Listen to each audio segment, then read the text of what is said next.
ಎಲ್ರಿಗೂ ನಮಸ್ಕಾರ. ನಾನು ರಾಘವೇಂದ್ರ ನಾಯ್ಕ್, ಪೋಷಣ ಅಭಿಯಾನ ಸಂಯೋಜಕರು, ಶಿಶು ಅಭಿವೃದ್ಧಿ ಯೋಜನೆ, ಚಳ್ಳಕೆರೆ.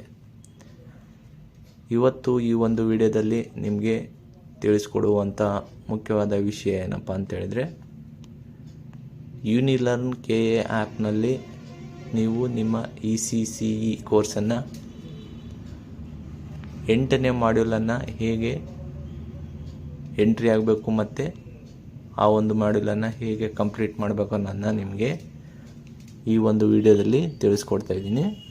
ನೀವು ಮೊದಲು ಏನು ಮಾಡಬೇಕು ಅಂತ ಹೇಳಿದರೆ, ನಿಮ್ಮ ಮೊಬೈಲ್ನಲ್ಲಿ ಯೂನಿಲರ್ನ್ KA ಆ್ಯಪ್ ಇದೆಯಲ್ಲ, ಅದ್ರ ಮೇಲೆ ನೀವು ಟಚ್ ಮಾಡಬೇಕು. ಟಚ್ ಮಾಡಿದಾದ ನಂತರ ನಿಮಗೆ ಇಲ್ಲಿ 7ನೇ ಮಾಡ್ಯೂಲ್ ಕಂಪ್ಲೀಟ್ ಆಗಿದೆ. ಕಂಪ್ಲೀಟ್ ಆದ ನಂತರ ನಿಮಗೆ ಇಲ್ಲಿ 8ನೇ ಮಾಡ್ಯೂಲು ನೆಕ್ಸ್ಟ್ ಹೋಗ್ಬೇಕು ಅಂತ ಹೇಳಿದ್ರೆ ನಿಮಗೆ ಇಲ್ಲಿ ಕೆಳಗಡೆ ಕಾಣ್ತಾ ಇದೆಯಲ್ಲ, ಮಾಡ್ಯೂಲ್ 8 ಅಂಥೇಳಿ, ಅಲ್ಲಿ ನೀವು ಟಚ್ ಮಾಡಬೇಕು. ಟಚ್ ಮಾಡಿದಾದ ನಂತರ ನಿಮಗೆ ಇಲ್ಲಿ ಮಾಡ್ಯೂಲ್ 8 ಓಪನ್ ಆಗುತ್ತೆ. ವಿಕಲಾಂಗ ಮಕ್ಕಳ ಸೇರ್ಪಡೆ, ಅದ್ರ ಕೆಳಗಡೆ ಕಾಣ್ತಿದೆಯಲ್ಲ ಮಾಡ್ಯೂಲ್ 8, ಅಂಗನವಾಡಿ ಚಟುವಟಿಕೆಗಳಲ್ಲಿ ವಿಶೇಷ ಅಗತ್ಯವುಳ್ಳ ಮಕ್ಕಳನ್ನು ಒಳಗೊಳಿಸುವುದು. ಇದ್ರ ಮೇಲೆ ನೀವು ಟಚ್ ಮಾಡಬೇಕು. ಟಚ್ ಮಾಡಿದಾದ ನಂತರ ನಿಮಗೆ ವಿಡಿಯೋ ಡೌನ್ಲೋಡ್ ಆಗುತ್ತೆ. ಅದಕ್ಕೂ ಮುಂಚೆ ನೀವು ಇಲ್ಲಿ ಎಂಟರ್ ಅಂತ ಕೊಡಬೇಕು. ಎಂಟರನ್ನು ಕೊಟ್ಟಾದ ನಂತರ ನಿಮಗೆ ಇಲ್ಲಿ ಪೂರ್ತಿ ಡೌನ್ಲೋಡ್ ಆದಮೇಲೆ ಇದು ವಿಡಿಯೋ ಓಪನ್ ಆಗುತ್ತೆ. ವಿಡಿಯೋ ಓಪನ್ ಆದ ನಂತರ ನೀವು ಎಲ್ಲ ಕ್ವಶನ್ಸ್ಗೂ ಆನ್ಸರನ್ನು ಅಟೆಂಡ್ ಮಾಡ್ಕೊತಾ ಹೋಗ್ಬೇಕು.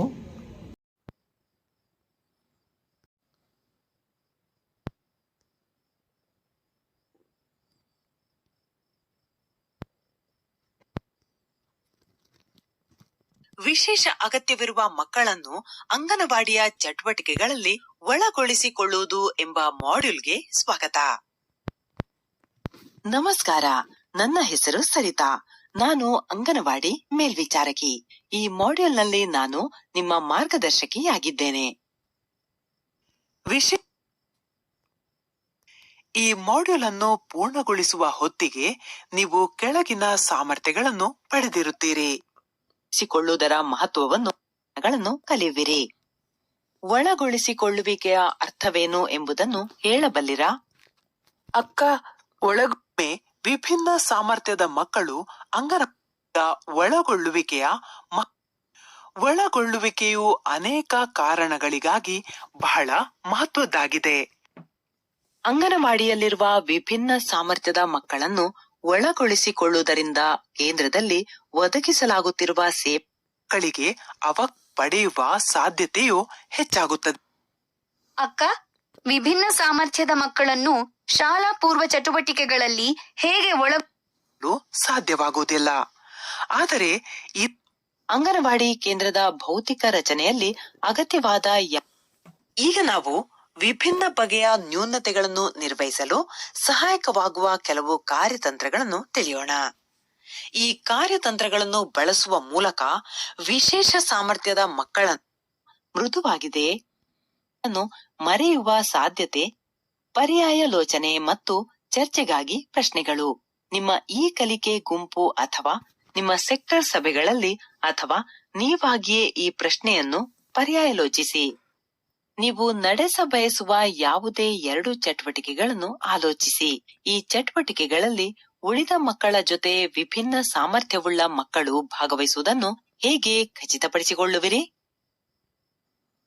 ನೀವು ಇಲ್ಲಿವರೆಗೆ ಏನನ್ನು ಅರ್ಥ ಮಾಡಿಕೊಂಡಿದ್ದೀರಿ ಎಂದು ನೋಡಲು ಒಂದು ಅಭ್ಯಾಸವನ್ನು ಮಾಡೋಣ. ಇಲ್ಲಿ ಒಂದು ಪ್ರಶ್ನೆಯನ್ನು ಕೊಡಲಾಗಿದೆ. ಸರಿಯಾದ ಉತ್ತರವನ್ನು ಆಯ್ಕೆ ಮಾಡಿಕೊಂಡು ಸಬ್ಮಿಟ್ ಕ್ಲಿಕ್ ಮಾಡಿ. ವಿವರಿಸಿ. ಒಂದಕ್ಕಿಂತ ಹೆಚ್ಚು ಆಯ್ಕೆಗಳು ಸರಿ ಇರಬಹುದು. ತಪ್ಪು ಉತ್ತರ. ಈ ಮಾಡ್ಯೂಲ್ನಲ್ಲಿ ನೀವು ಕಲಿತಿರುವುದು ಸಾರಾಂಶವಾಗಿ ತಿಳಿದುಕೊಳ್ಳೋಣ.